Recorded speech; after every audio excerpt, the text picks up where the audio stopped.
No one grows up wanting an abortion, and no one grows up wanting to work in the abortion industry.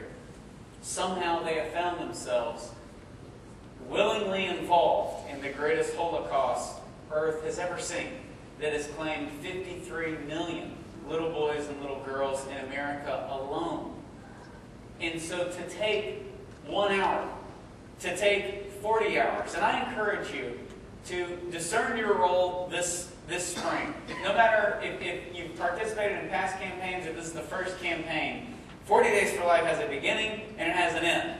And one of the great things about it, probably why God uses this time frame, is that we can do anything for 40 days. If we just commit to an endless thing, we'll trip over ourselves, we'll burn ourselves out. We won't do it. Maybe you will, but I won't. But if you commit to 1 hour a day for 40 days, or you commit to 40 hours during the entire campaign, make that commitment. And make it tonight. I know they have a table where you can sign up tonight, because this campaign starts on Wednesday. I know they have a lot of hours available for the different locations throughout Cleveland. Choose the one that's closest to where you work or where you live, whatever is convenient, so that you can spend as much time as possible. No one has ever regretted going out and praying. But a lot of people have regretted not going out enough, or not going out as much as they could, because it ends on April 1st, and April 1st will be here quickly.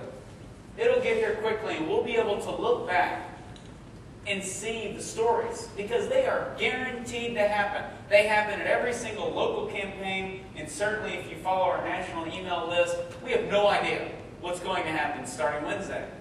We've seen a track record of typically, well, the first time in the fall, there was a baby saved in the first hour of the campaign in Grand Rapids, Michigan. This woman chose life at 8:05 a.m. in Grand Rapids. It was their first hour. And it was a new leader in Grand Rapids. And she was ecstatic. She couldn't believe it. She said, I'm used to reading these emails. And now, within the first 5 minutes of our fall campaign, there was a baby saved. And so we know Wednesday, God will start to work.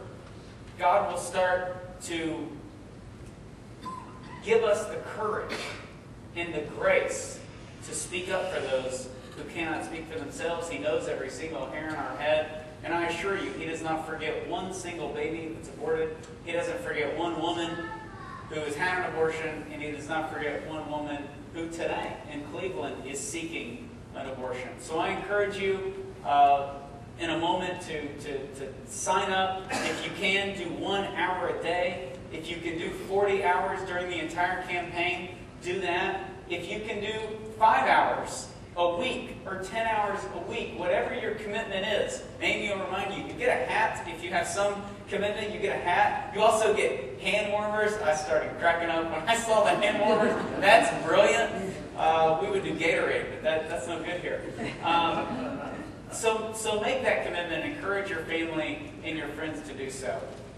Because G.K. Chesterton tells us that 10 minutes after all hope seems to have been lost is when hope first begins to dawn.